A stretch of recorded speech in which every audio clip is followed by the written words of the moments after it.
किसी ने खूब कहा है, ए सियासत तूने भी क्या कमाल कर दिया, गरीबों को और गरीब और अमीरों को माला माल कर दिया। योजनाएं तो बहुत आती हैं, जनता को भी फिर लुभाती हैं, गिरे हैं जो अभावों में उन तक कभी ना पहुंच पाती हैं। अक्सर बात होती है प्रधानमंत्री मुफ्त राशन योजना 2020 से बीजेपी पार्टी ने जो शुरू की और 2028 तक उसकी अवधि भी बढ़ाई जा चुकी है। वित्त मंत्री का जो बयान आया था कि सरकारी खजाने पर मुफ्त राशन योजना इत्यादि पर 10 लाख करोड़ खर्च हो जाएंगे। देखो जी, राजनीति ही ऐसी है, सरकारी कोई भी हो वह मुफ्त योजना के बहाने मतदाताओं को लुभाने का काम और गरीब को गरीब ही रखने का काम करती लंबे समय से आ रही है। इस पर भी किसी ने खूब कहा है, होती है राजनीति भी जमकर, मेरी गरीबी और मजबूरी पर किस्मत भी छुपा कर रोती है, मेरी हालत और लाचारी पर।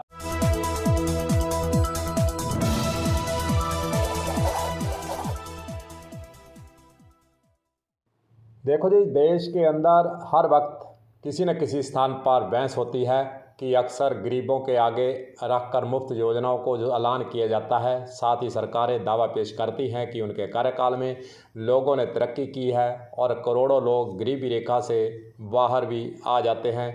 मोदी सरकार ने दावा किया कि 25 करोड़ लोग गरीबी रेखा से बाहर आ गए हैं, तो फिर 80 करोड़ लोगों को मुफ्त अनाज क्यों दिया जा रहा है, यह सबसे बड़ा सवाल है। मुफ्त की चीज़ों को बांटने की बजाय सरकारों को रोजगार के अवसर पैदा कर गरीबी लोगों को गरीबी से निकालने का प्रयास करना चाहिए, ताकि वे अपने जीवन स्तर को सुधार कर अपने हाथों से कमाई कर राशि को इकट्ठा कर अपने जीवन यापन कर सके। सरकारों की मुफ्त योजना गरीबी हटाना नहीं, वोट की राजनीति करना ही देखा गया है। अब चर्चा इस बात की छिड़ रही है कि गरीबों को मुफ्त राशन, मुफ्त बिजली, सस्ता सिलेंडर बांटकर उनकी आदत खराब करने का काम सरकारों के स्तर से जो किया जा रहा है वह बंद होना चाहिए। सरकार को अगर काम करना है तो सामाजिक सुरक्षा योजना, जो कि अन्य देशों के अंदर भी चल रही है, उसको लागू करके कहीं ना कहीं समाज को उत्थान करने का काम करना चाहिए। पार्टियां गरीब मतदाताओं को मुफ्त योजना के सपने दिखाकर वोट बटोरने का काम तो करना चाहती है तथा चाहती है कि गरीब तो गरीब ही रहे, जब चाहे हम लालच देकर उसे खरीद सकें। अक्सर लोगों के बीच यह बात होने लगी है कि सरकारों को करना क्या चाहिए। गरीबी अगर वास्तव में दूर करना चाहते हैं और गरीब को अमीर के सपने तो दिखाते हैं, लेकिन सरकारों के द्वारा वोट की राजनीति करने के सिवा और कुछ भी नहीं है। टैक्स का पैसा इकट्ठा होता है, वही गरीबों को योजना दिखाकर उनको लुभाने का काम, और सरकार ये जताने का प्रयास करती है कि देखो गरीबों के लिए हमने कितनी योजना लाए, गरीबों को हम कितना मुफ्त राशन बांट रहे हैं, कितनी चीज़ें सस्ती दे रहे हैं। इस तरह की बातें जो आ रही हैं वह राजनीति से ही जुड़ी हुई मानी जा रही है। सरकार को जो सभी वस्तुओं पर ज़्यादा टैक्स लगाया जाता है उसको कम करना चाहिए। देश के अंदर भ्रष्टाचार चारों तरफ फैला हुआ है, कोई काम पैसे बिना होता नहीं, उसको ख़त्म करना चाहिए। सभी विभागों के अंदर रिक्त पड़े हैं लाखों पद, यानी नौकरियों के अवसर पड़े हैं खाली, उनको युवाओं को नौकरी देकर एक तरह से जो नशे का कारोबार या अन्य जो अपराध की दुनिया में जुबा जा रहा है उसको रोकने का काम कर सकती है सरकारें। प्राइवेट सेक्टर के अंदर रोजगार दिलाने का काम भी सरकारों के स्तर से होना चाहिए।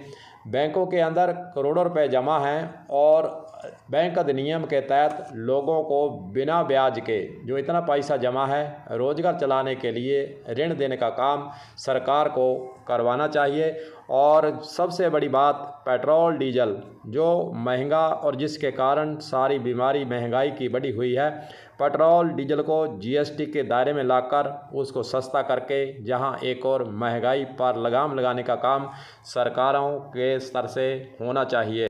अगर वास्तव में लोगों को रोजगार या फिर खेती से जुड़े हुए व्यवसाय को सरकारें बढ़ाना चाहती है तो सबसे पहले किसानों की फसलों पर एमएसपी जो मांग की जा रही है उसको दे दें, तो जो युवा पीढ़ी फॉरेन कंट्री के अंदर भाग रही है वह इसी स्थान पर खेती से जुड़े हुए बहुत से व्यवसाय हैं। अक्सर देखा गया है कि इन व्यवसायों को नहीं मिलते देख वह विदेशों के अंदर भाग रहे हैं। दूसरी ओर कृषि से जुड़ा हुआ है सारा व्यवसाय। अगर कृषि के लिए लिए किसानों को एमएसपी दी जाए और उनको उत्थान के लिए वास्तव में अवसर पैदा किए जाएं, तो बहुत सी ऐसी योजनाएं हिंदुस्तान के अंदर कृषि को बढ़ावा देकर बनाई जा सकती हैं, लागू की जा सकती हैं, युवाओं को रोजगार दिया जा सकता है। फिर क्यों सरकारें मुफ्त में बिजली, मुफ्त में पानी, मुफ्त के अंदर राशन, तमाम ऐसी योजनाएं जो गरीबों के लिए लाकर सरकारें दिखावा करती हैं और करोड़ों रुपया ऋण का उनके जनता के ऊपर बोझ पड़ रहा है और कर्जाई कर रही है जनता को। सरकारों को ऐसे काम नहीं करने पड़ेंगे। अगर वे ईमानदारी से सरकारें चलाना सीखें और एक दूसरे पर दोषारोपण बंद कर विरोधी पार्टी और सत्ता पक्ष मिलकर देश के अंदर अगर काम करें तो वास्तव में गरीबों का भला कुछ हो सकता है। कलम न्यूज़ के लिए गुरदेव सिंह सैनी की रिपोर्ट।